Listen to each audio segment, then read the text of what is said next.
Hello snowboarders of the internet. I'm your host Avran LeFeber, and in this video we're going to review the Jones Mountain Twin. This board is available in 151, 154, 155 wide, 157, 158 wide, 160, 161 wide, 162, 164 wide, and 167 wide. This board features Jones's Cam Rock camber profile, which is traditional camber into rocker in the tip and the tail. That way you get the snap and pop you want of traditional camber, but it's a little more looser and playful out in the tip and the tail. I rode this board at Copper Mountain on a day that was overcast. There was a little bit of snow coming down. It was icy in spots. It was chundery. It was early spring conditions. There was some wind, and I rode these with my K2 Indy bindings and my K2 Thraxis boots. For 2020, they made this board a little bit more soft. What you get is a little more play in the tip and the tail than the 2019 version, and it's still stiffer through the midsection, and there's a moderate amount of torsional flex to it. The big thing to note is that it still retains its all-mountain flex to it. It's not going to be super soft. It's not going to be less of a board than what it was. It's just going to be a little more playful out in the tip and the tail. That's really the big difference with it. Is this board stable? Yes. The one thing that I did notice that was different with this year's model compared to the older one is that I could feel more vibrations underfoot. There's just a little bit more chatter. It resonated back from the nose and the tail, just right into that insert pack.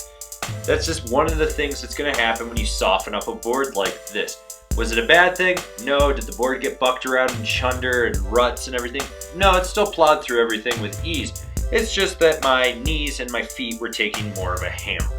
You do have to preload the camber profile on this board to get it to engage the pop, and when you do, there's a lot of snap and rebound in it. This isn't one of those boards that you can set up at the last minute and expect it to pop. No. Instead, you just got to be a little more calculated, be prepared to load it up, understand what you're going to be jumping off of, and let the board rebound. Now, this board is fully at home on jumps. I can't deny that. Small, medium, large, transitions, half pipe, it doesn't matter. This board is at home boosting in the air. Everything that the lip does is amplified with the snap out of this board. So basically, it's gonna pop, it's not gonna suck.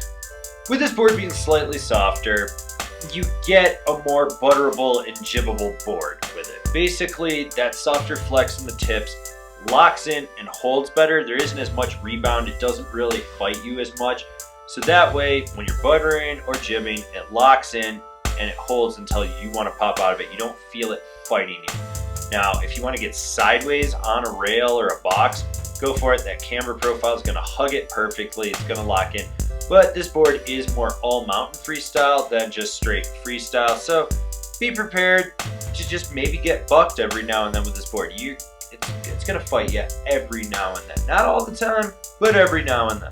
This board rips and grips when it's on edge. It rolls from toe to heel with very minimal effort. You'll notice right away that it just wants to transition, and it transitions smoothly. When it's on edge, it's locked in and it holds.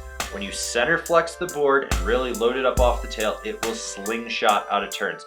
This board can carve, and it can hold on just about any type of terrain out there. So who is this board for? It's definitely for the all-mountain rider with a freestyle flair. So I really dig the idea of them softening up this board, just making it a little more freestyle focused compared to it being a little more freeride focused in the past with other iterations of it. And if you do want a stiffer one, there's always the Ultra Mountain Twin.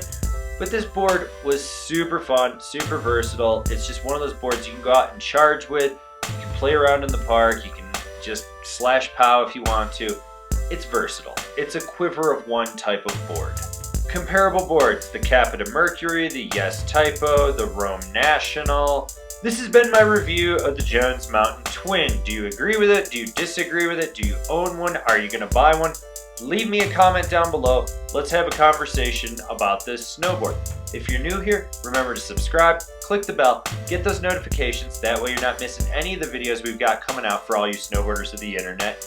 And if you'd really like to support us and you want to see us grow out the snowboarding network that we're trying, swing on over to Angry Snowboarder VIP. I could tell you more here, but I've got a video over there. As always, I've been your host, Avran LeFeber, and I'll see you in another video.